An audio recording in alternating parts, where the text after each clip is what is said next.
Magsasampa na ng kaso ang Armed Forces of the Philippines laban sa New People's Army kasunod ng madugong engkwentro noong nakaraang linggo na ikinasawi ng 5 sundalo. Narito ang hataw na balita ni Janice Inhente. Mariing kinundi na ng Armed Forces of the Philippines 10th Infantry Division ang ginawang pagpatay ng mga miyembro ng New People's Army sa 5 sundalo sa magkakahiwalay na engkwentro sa Mawab, Compostela Valley noong nakaraang linggo. Basing on this report, we believe that our soldiers were mutilated by the NPAs.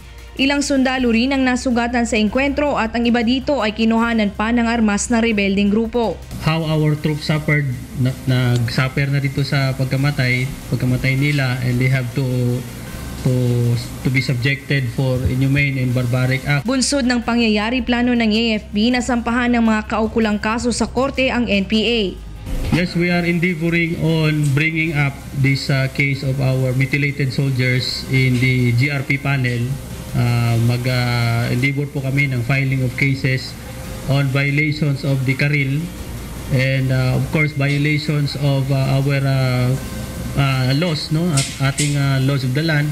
Noong Sabado ay nagbigay na ng ultimatum ang Pangulong Rodrigo Duterte sa CPP-NPA na tigilan na ang paggamit ng landmines. Subalit sa pahayag na inilabas ng Communist Party of the Philippines, nagmatigas ito at sinabing legitimate ang paggamit nila ng landmines batay sa Geneva Conventions and the Ottawa Treaty. Bagay na tinutulan naman ng AFP. Bawal po yung ginagawa nila kasi iba po yung interpretation nila eh. Gina-justify nila yung paggamit nila na parang iniiba nila.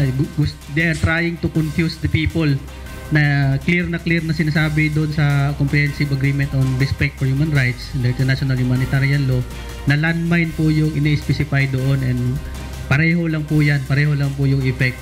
Pinagbabawal po yan. Janice Inhente, UNTV News and Rescue, Davao City.